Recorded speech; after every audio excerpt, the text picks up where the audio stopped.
Shabbat Shalom from Washington, D.C., specifically Fairfax County. On my way home from work. Having a few oxes to get out of the ditch before Shabbat began. Shabbat's already begun in Israel. So the best of wishes. God bless you to my friends and family in the U.S., throughout the world, here in Israel. Our full, beautiful family and the fabulous Judean hills. And not far from the Judean hills is where our story is going to begin. Parashat Vayatzai. It's toward the end of Genesis 28 to about 32:3. And I would like to tell you the story about Yaakov and the tradition of meeting the wife of his dreams. That was not the Canaanite woman there. In respect of his father's wishes, he went to Haran. He was on his way to Haran. And he stopped within the middle of Samaria of the day. And he became tired. So toward the evening when the sun set, he went to sleep. He put a few stones underneath his head. So he had a vision, an angelic vision of angels going up a ladder into Shamayim, heaven, pictorially, and angels coming down. It's interesting. When you have a ladder is used for both going up and down, But why would the angels be going back up? I understand why angels would come down. If you pray, you would expect angels to come down where you're at to help you. But it's interesting. Rashi commented about this. This wasn't just a ladder, and it wasn't just a dream. Angels go up to heaven and come down to the earth continually.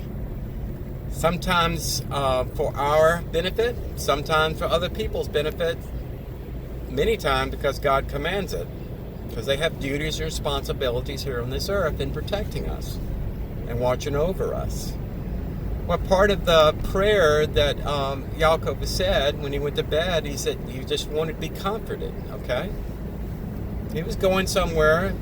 I don't think he'd ever been there, to Haran, in the tradition of his father, to find a bride, find a kala. And he had this dream.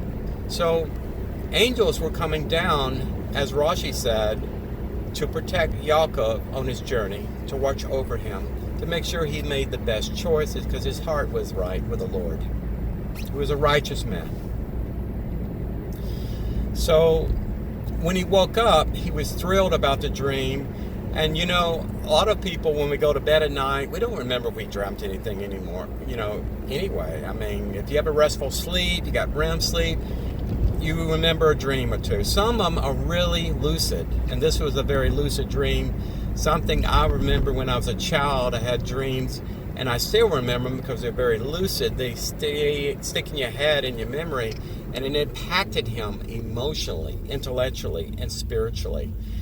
He woke up so excited, so revived, so passionate about his life. He found out the reason for his life. And he declared that area as the house of God, the dwelling of God, which is Bethel. And he stacked some stones, similar to an altar, but not an altar, more of a monument, a memorial of that memory, so that when other people come there, when he came back through that area later on, he would remember why he stacked those stones. And he promised to the Lord his God that if you be with me, if you protect me, if you find the right woman for me, if you bless me, you will be the Lord my God, as you were from my father and my grandfather. This is a very phenomenal story in so many ways. Have you gotten to a point in your life that you've given up in prayer? You remember maybe your mother praying for you, or your grandmother praying for you, or when you sneeze, someone says, God bless you. But do you really pray anymore? Or have you given up on praying because the problem is so immense before you?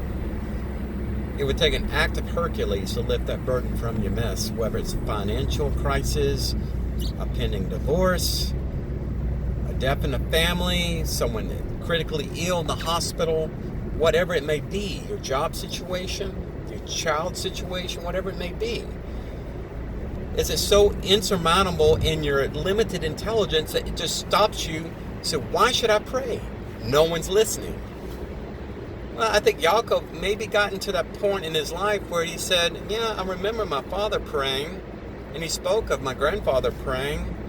Well, what is it for me, an individual? I mean, I've been through a lot. I struggled with my brother Esau. I thought he was going to kill me because I stole his birthright. So, long story short, we need to apply this lesson to us that God is always watching out for us. Jew or Gentile, if you are in love with God, as He has commanded you to love Him with all your heart, soul, and mind, and strength, and if you are a blessing to Israel and a blessing to Jewish people, God is specially committed by His own word to bless you as well. So take this thought to comfort your soul this weekend. We pray as Jews, as God bless Yaakov, as God bless Isaac, as God bless Abraham, may God also bless me. Well, that blessing, as a Jew here, I want you to know that blessing is for you as a non-Jewish person as well. Get your heart right with God. There's a sphere of influence, and it's limited here on this earth plane, where God can bless you. It's not because God does not want to bless you.